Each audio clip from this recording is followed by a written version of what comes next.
architecture, why we say it as a part of the middleware architecture and all these things, so I'll be basically be discussing with you onto this particular aspect.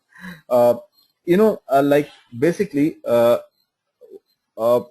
this middleware, I mean, like when you really talk about this particular WebLogic server either, okay, this WebLogic server is nothing but which basically supports all your e-business based applications. Okay, so when I really talk about e-business based applications, so e-business application is something like, whatever the kind of the websites that you are currently seeing over on the browser. Okay, whatever you see on a particular browser, so those are all being called as the e-business based applications. Okay, so take the example of your Gmail, take the example of your Hotmail, take the example of your any kind of the banking based applications like ICICI, SDFC, or take the example of your Google, whatever it is. These are all different kinds of the websites currently available on currently they are available where you can very well do whatever the kind of the activity you want to do. Like for example, through ICICI bank page, you do all kind of the transactions and you view your transactions through Gmail or Yahoo or or Hotmails. You basically drop all kind of the mails and whatever the communications that you want to put it across. So all these things are being taken care at particular website level. So these are all nothing but you are called as a e-business based application. So to have this e-business based applications run, these e-business based applications, to make it run, we usually host these particular e-business applications on a particular middleware server. That is what we usually call, we have different middleware servers, like we have WebLogic, we have WebSphere, we have JBoss. So these are all the different types of the middleware servers which we have available. So as per the business requirement, we basically put this particular hosting applications, or whatever this kind of the e-business based applications onto this particular servers. Okay, now these e-business based applications are basically developed in Java J2E based. Okay, they're all based out of Java J2E, or they're all based off your .NET frameworks also. Okay, but usually to our so-called this particular middleware servers, like take the example of your WebLogic, your WebSphere, your JBoss, any of these kind of the servers, we generally don't put any kind of the .NET based application. The reason is that no doubt it's a web-based application only, but the reason why we don't put it as the reason is that it's a standalone server. I mean, sorry, it's a basically, it purely you have to install this particular application only on a Windows machine. Okay, you cannot really put it on any kind of the other operating system. So they have certain limitations where you cannot put it on any of the Linux machines or Linux operating system. You cannot really go and install in any kind of the different operating system. So it is the dependency of those particular Microsoft.NET framework is only dependent on your particular Windows machine. So that is the reason why mostly we host all our Java J2E based applications, means like any kind of the Java, RJSP, servlets, Hibernate, Struts framework. So whatever these websites have been developed based on these particular kind of the code. So onto our this particular middleware server, so called what we say as a WebLogic server. So onto this particular WebLogic server, usually we host all Java J2E based code. So these websites are basically being developed on Java J2E, and when these are being developed in the Java J2E components, so we basically go and place that on this particular middleware server. So this is what exactly how your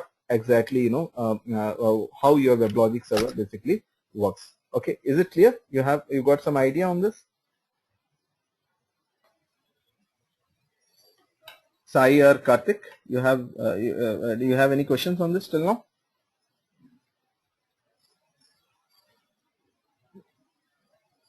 You're there?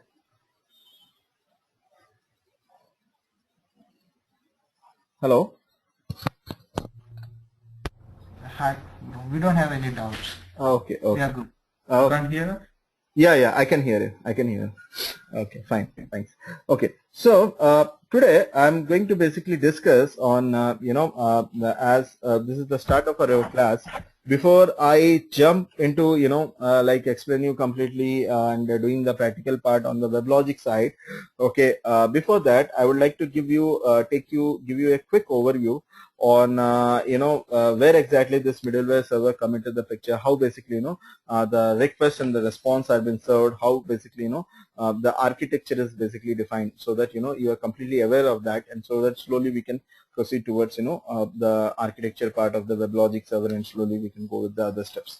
Okay, so initially, when you really talk about a client server architecture, if you see my screen over here, initially in the client server architecture, there used to be a two-tier architecture earlier. Okay, so in the two-tier architecture, client server architecture, there is to be a client and there is to be a server. So the client is nothing but it can be any kind of a device. So from where you are basically hitting the URL, like for example, like from your smartphone, you are trying to access your gmail.com, or probably from your laptop or from your desktop or from your iPad, you are trying to access any kind of the website URL. Okay, so that is something which we call as a client. Okay, so whenever the client, he basically sends out the request, that request basically comes to a particular server. What is the server? Server is a machine where basically, you can host anything. So you can host your database, you can host your particular application code, and you can host your particular any kind of a WebLogic server, and even you can have your all kind of the storage system, everything on that particular single server. Okay, so in that, what happens is that whenever a client sends out a request, the request basically goes to a particular server. The server handles that particular request. Now, for example, you want to log into the Gmail application. So you gave your username and the password. Okay, so that particular username and the password is nothing but a request that is sent from the client. So when that request basically comes, that request basically goes to the server.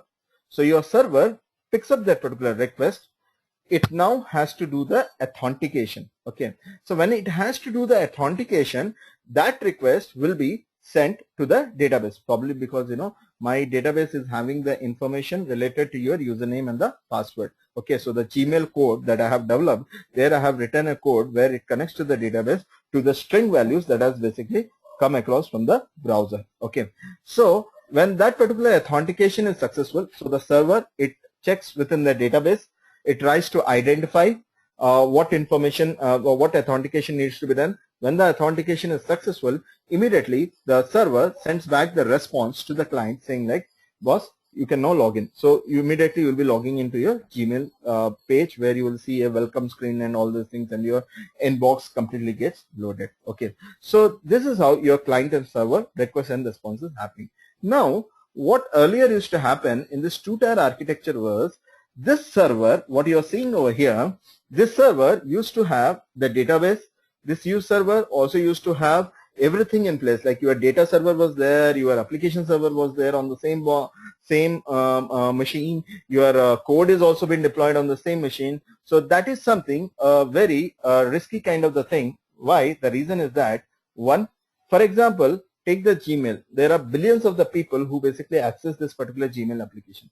So whenever they are particularly hitting this particular URL, what happens is that when the request basically comes to the server, if a database is having the issue and my code is also residing there, my WebLogic server or any kind of the application server is also residing on the same machine where my database is also residing, what used to happen is that there could be a chances that my server could start, my website could start performing very slow.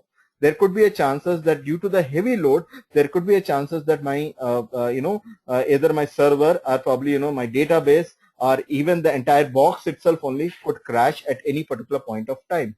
So that was one of the issue that we used to face in this particular two-tier architecture. Second thing, in terms of the security, if I really talk about, I am directly exposing my entire server to the client. So client could be a very big hacker who can hack my particular application and my particular information, whatever existing in my database, very easily as compare whenever if I have everything on the server. To avoid this particular kind of the architecture, so they came up with this particular three-tier architecture. So in this three-tier architecture, they have split up the roles basically. So what they say is that a database server will act as a data server. So this guy will be doing only the database part. So you get separated over here. The application server, like your WebLogic. So you will be doing your only the part like, you host the application, you take the request, serve that particular request and send back the response. So you do that particular kind of the role, and your client is separated, saying like, okay, whoever is hitting the URL, they are sitting at the client side. So basically they'll be sending out all the information. So in this three-tier architecture, if you really see this architecture, we have a client which is sitting at level 1. We have a level 2 that newly got introduced. So that is something which we call as the intermediate level or a middle level. Okay. So this level 2, we are having basically, your so-called your application servers or a web servers like, like WebLogic and WebSphere, JBoss, everything you are placing it over here. And then you have a database server that is completely separated, which will be doing its own kind of a role, like, executing all queries and everything, whatever it has to execute. In this particular architecture, the main advantage is that whenever a client sends a request, so your application server, like your WebLogic server, it will be taking up that particular request. Okay. So once it takes that particular request, it basically tries to understand what kind of the request is. Based on the kind of the request, it tries to send the information to your database. Your database takes that particular request, what application server, like your middleware server, what it has sent you the request. So your database server, it executes that particular request via using whatever the queries that it has to execute, send back the response to your middleware server, and send back the response back to your particular client. So this is how your three-tier architecture works. So in this way, the main advantage is whatever the kind of the load, let there be billions of the users, whoever accessing my particular website, but it will not cause my database to completely get loaded. Why? Because the load is completely getting distributed across, because there is somebody also in the middle between your client and the database. So there is always somewhere standing in the middle who is trying to decide what kind of the request has to be sent, what kind of the request not to be sent. Okay, so this is how your middleware architecture has come into the picture. So is it clear to you? Yeah. Okay, cool. In this middleware architecture, if you really see, how basically, it has been defined. Basically, on a particular host is nothing but a machine, a CPU. Okay, so basically, on a particular machine, for example, let me give you an example. Like in my laptop, I will be to have this particular middleware server installed, I need to make sure that I am having an operating system in place. So obviously any kind of a Windows, a Linux, Unix, AIX, or any kind of the zero operating system. Okay, so these kind of the operating system, I need to make sure that my machine is having on that particular machine. So this is what, if you see the layer, so this is the host, it has the operating system. On the top of the operating system, I'm installing this middleware server. It's nothing but, in a simple example, if I have to really give you, take the example, like for example, you bought a new laptop, and your new laptop, you have installed a Windows 8 operating system. So when you have installed this Windows 8 operating system, now along with your friends, you want to watch a particular movie that you have downloaded it. To run that particular movie, you require a software. So when you require a software to be installed, so what you will be doing, you will be installing that particular software. So probably a media player, a VLCC, a real player, whatever the kind of the software that supports the extension of that particular downloaded file. Okay, so in a similar way, your middleware server, like your WebLogic or WebSphere or whatever it is, if you want to install it, you need to make sure that you are installing it on a particular operating system, and your middleware on your middleware server, your distributed applications, means like any kind of the application, like probably you developer has developed a Gmail application and he wants to deploy, or you can say the host that particular application onto a middleware server, so you can very well put it across those particular application, or an ICICI bank, or any kind of a Google based application. These are a few examples what I'm telling you. Okay, these you can very well place it over here. And even if you want a communication to be happen to the another host which also has a similar kind of the architecture, yes, you can very well do any kind of the communication from your particular network. So this is one of the the architecture to make you understand where exactly your middleware has been placed across and how it has been basically coming into the picture. Okay. Moving on to the next slide, what and where your middleware is. So you can see here, like already as explained in the previous slide. So your middleware system it is existing over here. So it communicates via using your network. It has been hosted on your operating system. It communicates with your database, your middleware system. It basically whatever the Java J2E code that a developer has developed. So I have basically installed those particular middleware systems over there, and we have all the any kind of the distributed systems, anything that you want to integrate it with your particular middleware, you can very well do it in this particular middleware architecture. Okay. Now coming back to your particular middleware architecture, we have basically your middleware architecture is separated in two different ways. One we usually call as a web server, and another one we call as a application server.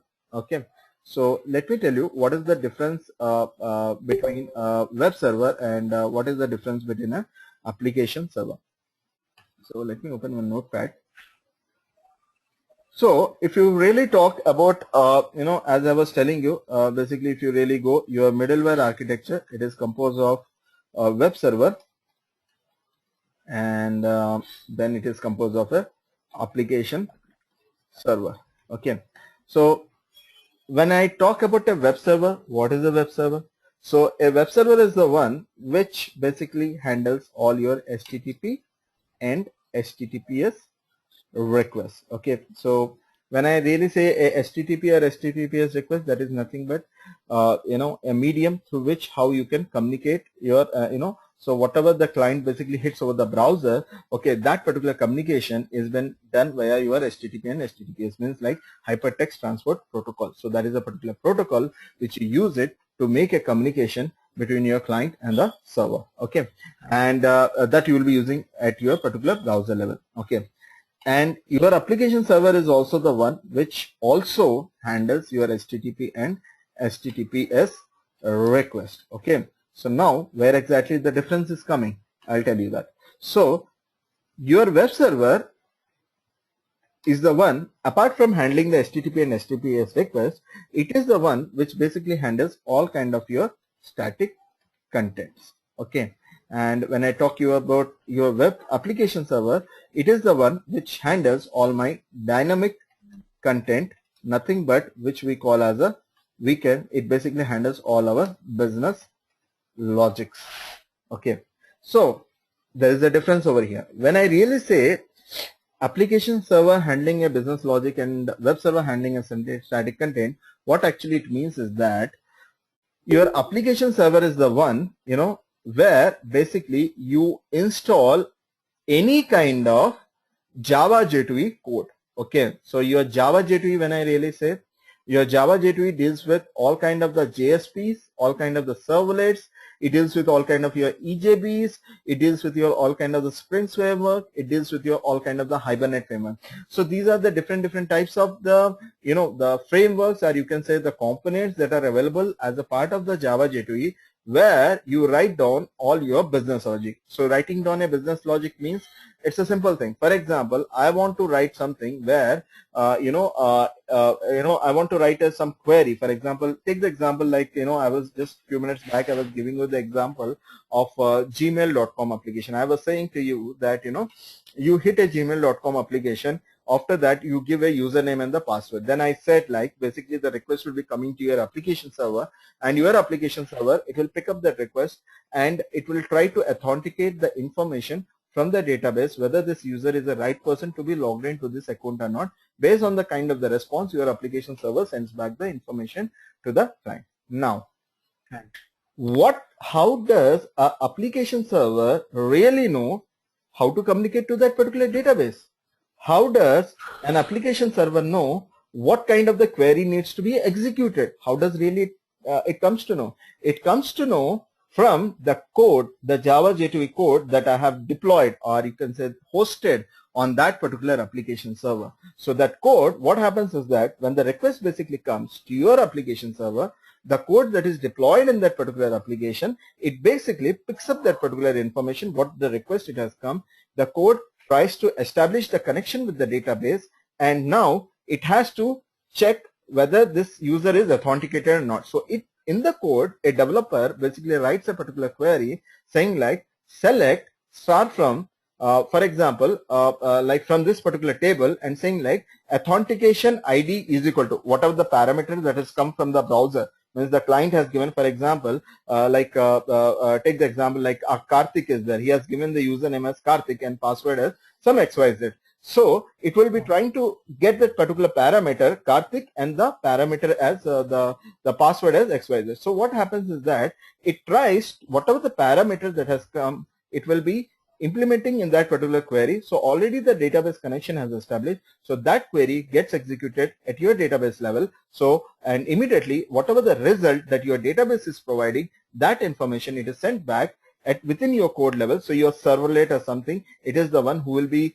taking up that particular information, and immediately it will, your application server, whatever the response it has got from that particular database, sends back the information to the client. So this all thing, what actually is getting executed is called as the applying a business logic. So your application server is the one which basically takes care of not only a static content and also all your dynamic content. Means like, you know, any kind of the business logic that you want to apply, you can very well implement it on a application server. Apart from that, when I also talk about a static content, for example, you know, when you hit a particular ICICI Bank page, I want a particular pop-up should come across where basically it, you know, I'm providing some kind of offer, you know, whoever opens a new account. Okay. I say you will be getting a watch if you open a new account.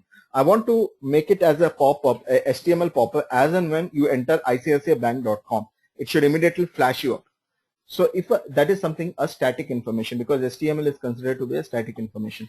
So if I want to display such kind of the thing, even I can very well host it on a particular WebLogic or any kind of the application server. Okay. And when you come to the web server is nothing but, as I was telling you, it is the one which basically takes care of your static content. So for example, like as I was telling you, one option I was telling you, I want to pop up an offer saying like, please open an account, you will get a watch. Okay. So that is what the information I wanted to pop up.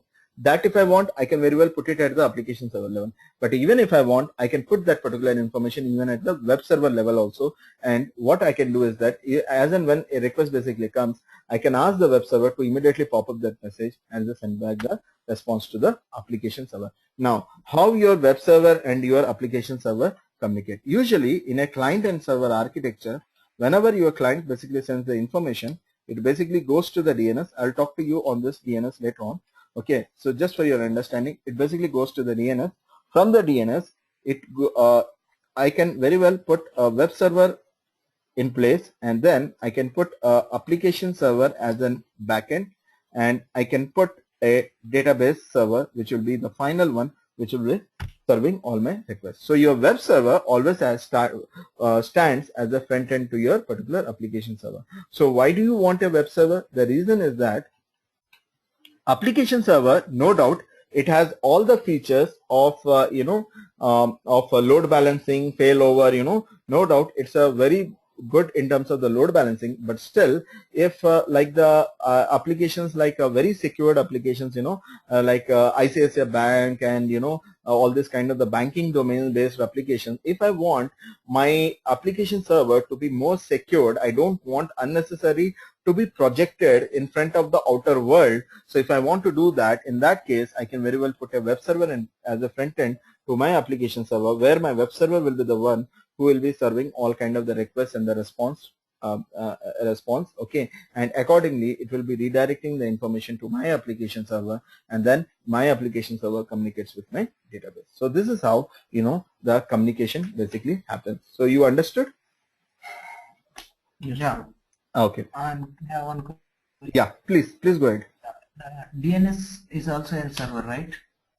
Yes, DNS is a server. DNS is basically been hosted on network server, network level.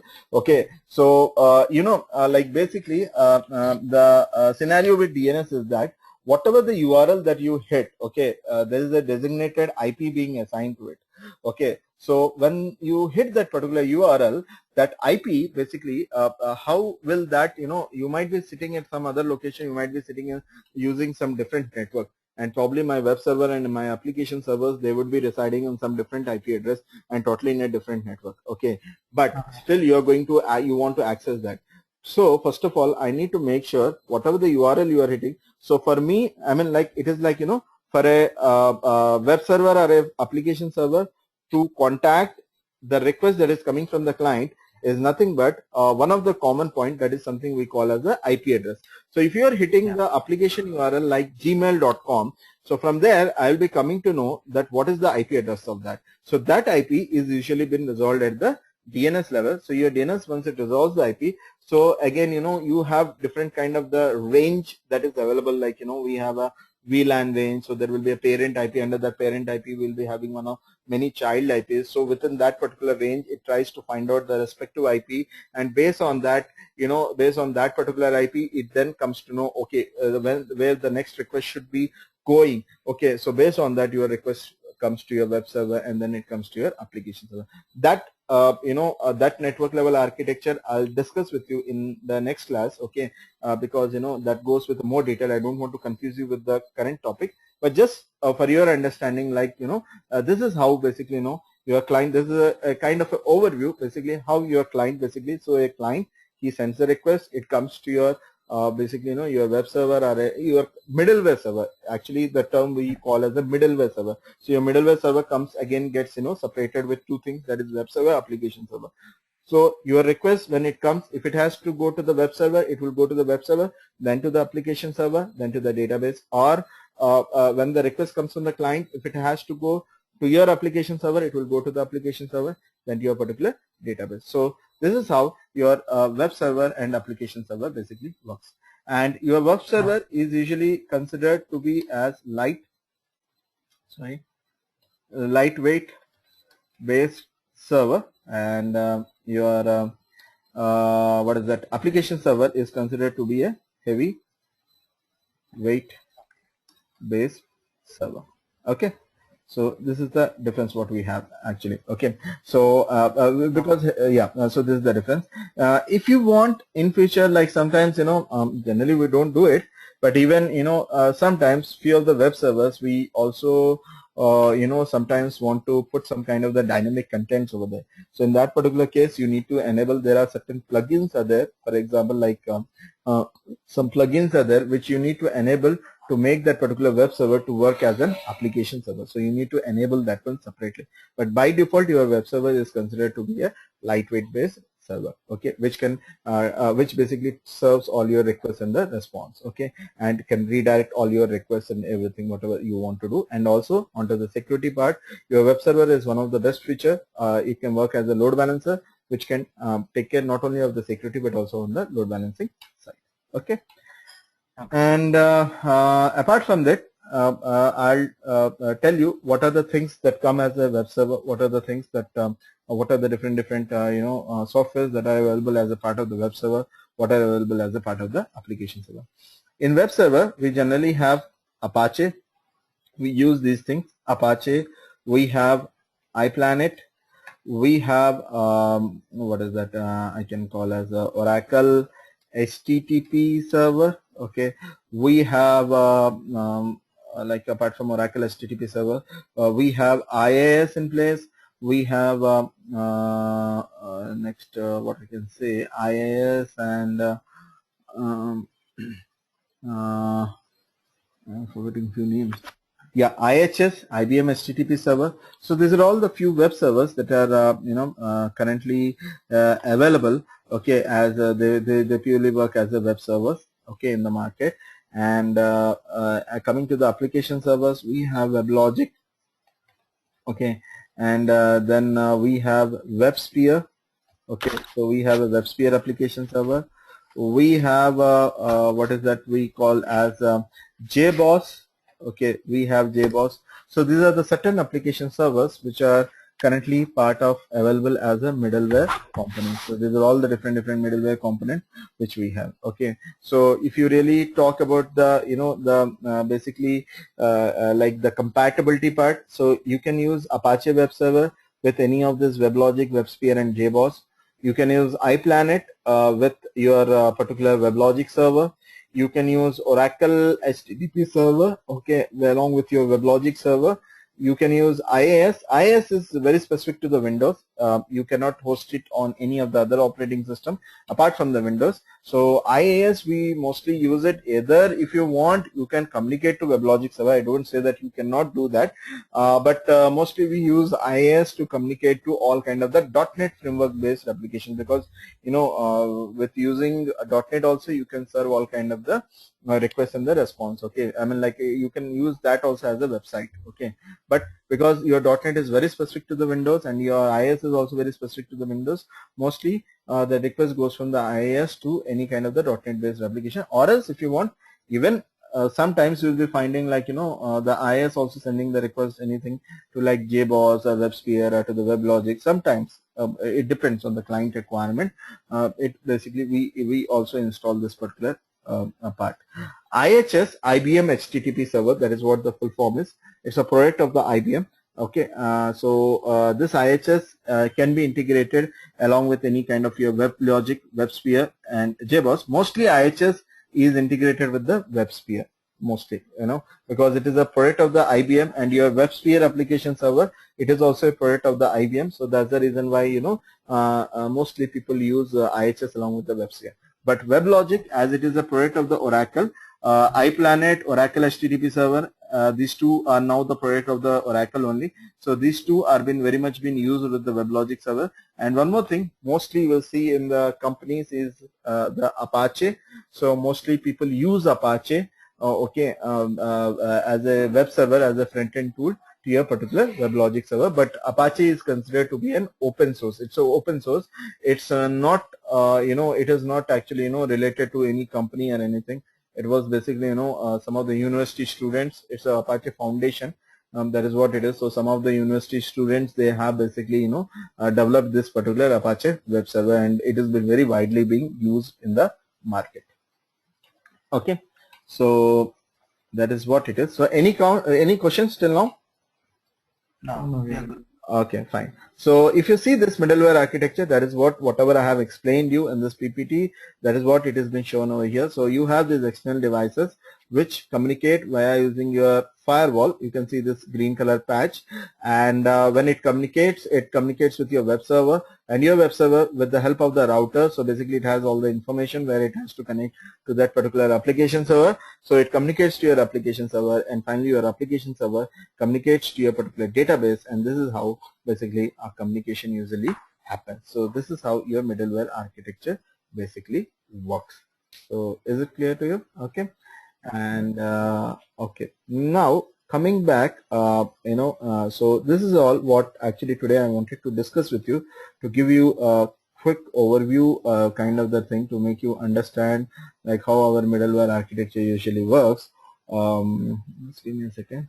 Now I'll tell you the course topic and the course contents that I'll be discussing with you, during our class, so that you are completely aware of it. Basically, this course will be, I'll be completing in 30 hours. This is the 30 hours of the course, okay, which basically deals with complete introduction.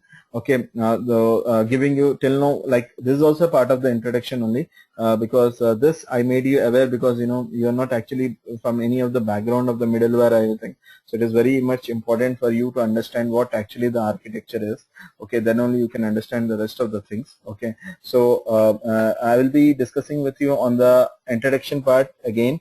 Discussing with you, on WebLogic server architecture, how your WebLogic server architecture is defined, basically how your WebLogic has been, how that architecture basically works, and I'll be discussing in the WebLogic architecture. We usually, have the concepts which even will be doing it in a practical side also, like creating a particular domain, creating a particular admin server, creating a particular managed server. So these are the different terms what we will be using. So I'll make you in an introduction part of the course, like I'll make you aware like what an architecture is, what are the things that actually we do in that particular architecture, so that when we really go with the further topics of the the practical part, where I'll be showing you the installing, how to install a particular WebLogic server, how to create a particular domain, or how to create a particular managed server. So you will be completely full-fledgedly you will be understanding those terms, and it will make you give you a clear-cut picture in terms of the implementation. So I'll also be discussing with you on the differences. So what are the different, the versions of the WebLogic servers we have. So I'll discuss for WebLogic 5 onwards because, I have worked for WebLogic 5 and I have the idea basically. So I will be guiding you on that, like what actually the differences are there to the latest version. So basically I'll be teaching you WebLogic 12c. That is the latest version, what is currently running in the market.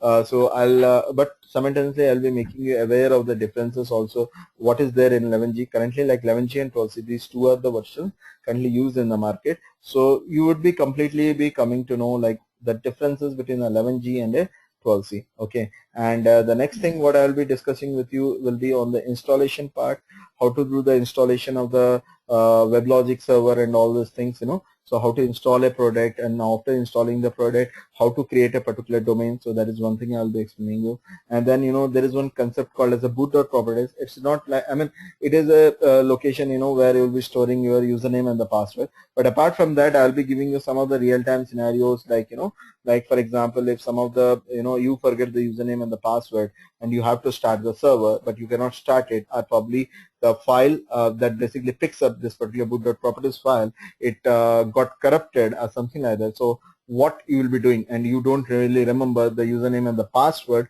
for that corrupted file, which server used to pick it up, that particular file, for doing all kind of the authentication and all those things. So how to do that, how to fix that particular part, because mostly in the interviews people do ask questions on that. So I'll make you completely aware with the exact answer and the practical way of the approach, how to do that, so that you have the clear understanding of that. Then I'll be discussing with you, there is one concept called as a node manager. So that part I'll be discussing with you, like how to configure a particular node manager, where you can automatically start your particular WebLogic server from your admin console, okay, from of your WebLogic server, which you will be using as a controller. Okay, so from how to start it, how you have to configure it, how you can control your managed servers from the console itself only. So those things I'll be discussing with you. And apart from that, I'll be making you completely aware how to start and stop your WebLogic server from your backend as well as from the front end.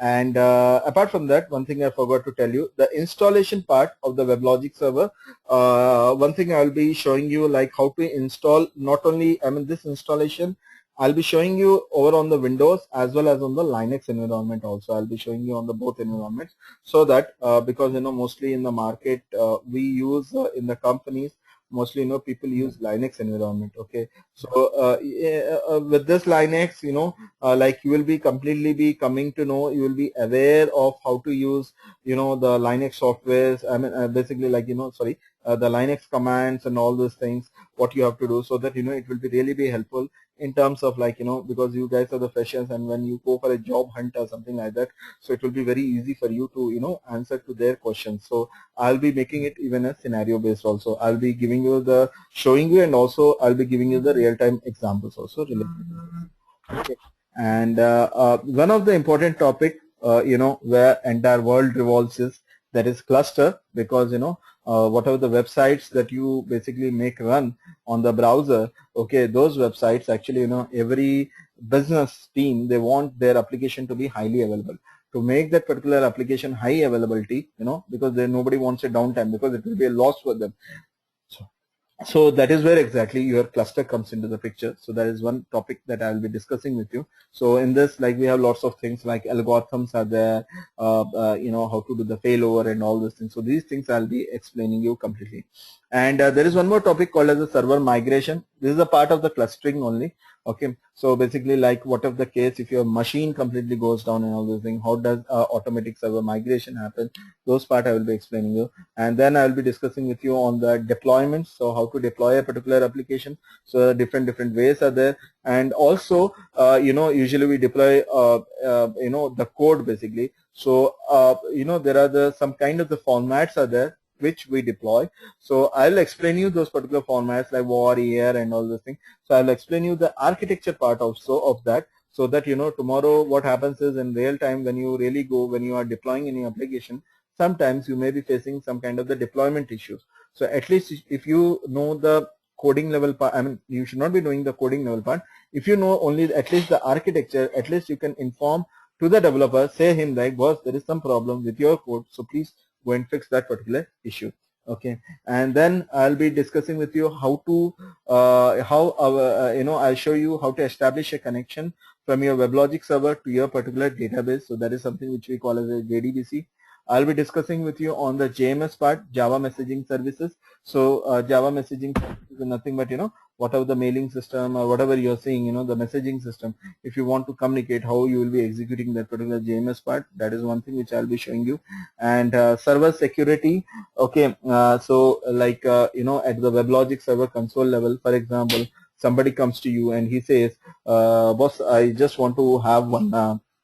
What is that? I would like to get some read permission to the console because I just want to monitor all my WebLogic servers that are currently running in the production environment. So if somebody asks for the read access, so at least you should be in a position to provide the read access. So that part you will be doing from the security. And if somebody says like, I only just want to have the access to the console to do all kind of the admin deployment activities. Okay, I just want to only deploy. I don't want any other access, only the deployment access. So at least you should be in a position to do that. Okay, and one more thing, what we have is diagnostic framework. That is one topic which I will discuss.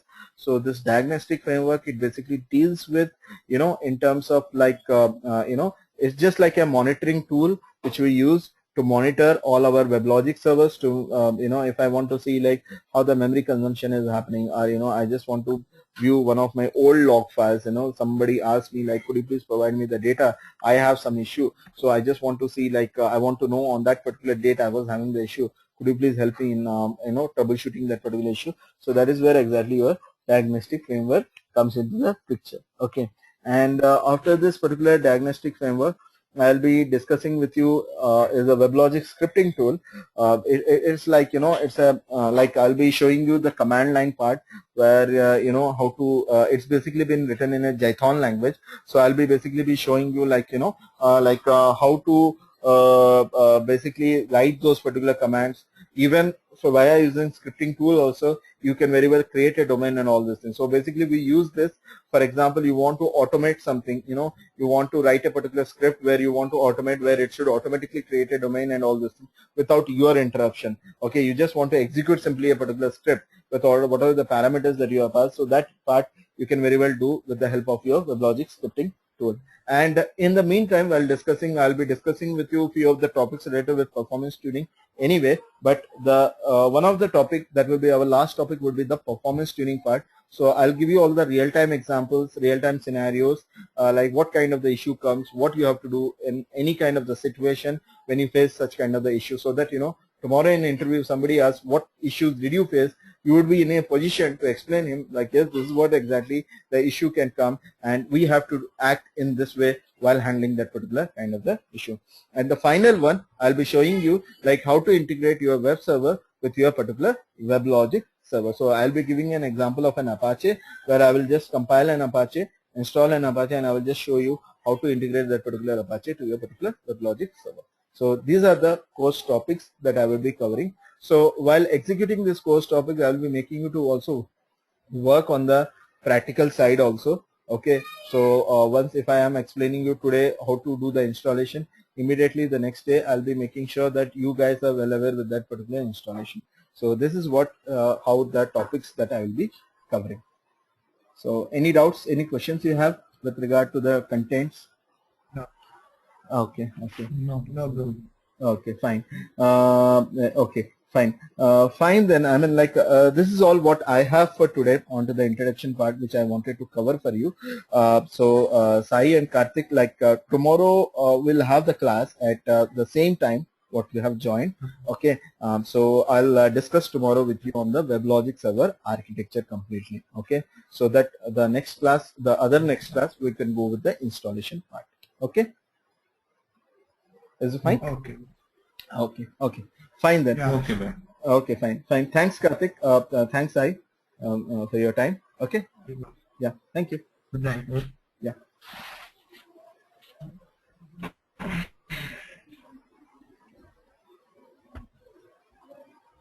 Hello. Yeah. Hello.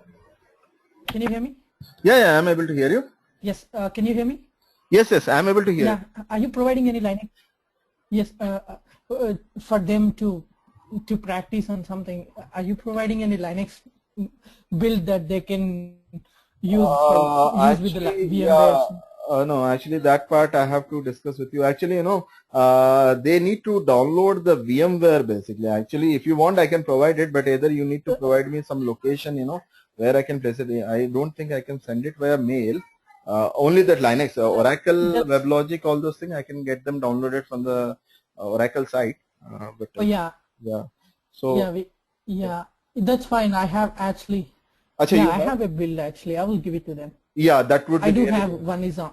Yeah, that would be really be helpful. Yeah, Yeah, yeah. So if you are providing them, yeah, then it should not be an issue because the rest of the things I can, like downloading those Oracle, that Oracle binaries and all those things, WebLogic related. So those things I can even get them downloaded from the site itself. That should not be an issue. okay. Yeah. Hey, Saiteja and Abhinav, right? Karthik, I will. can you give me your emails? I will send you an email that you can go and download that file. We can use it for in future. Yeah, sure. Sorry. My name Karthik, Karthik. Can you type it in chat, sir?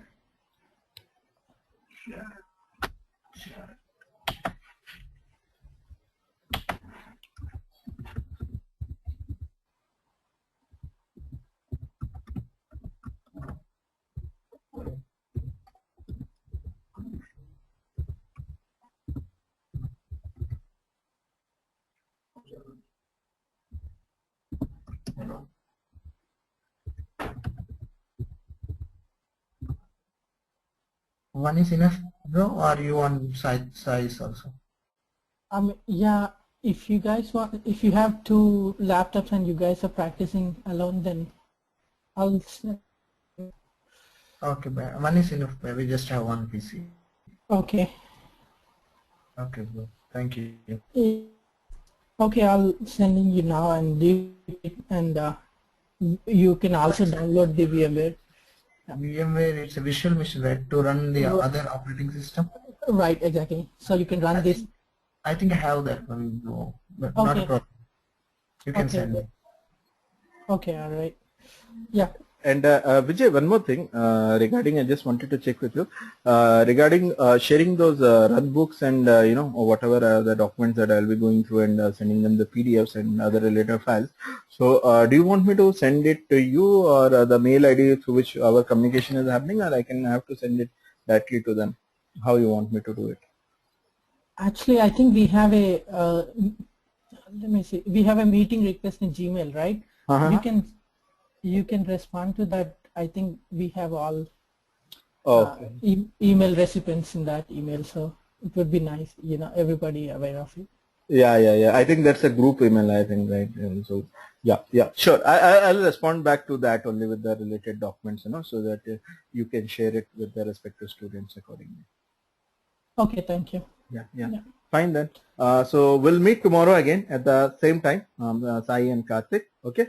Okay, bro. Yeah, fine. Thanks everybody. Yeah, I'm ending the meeting now. Yeah. Okay, thank you, bro.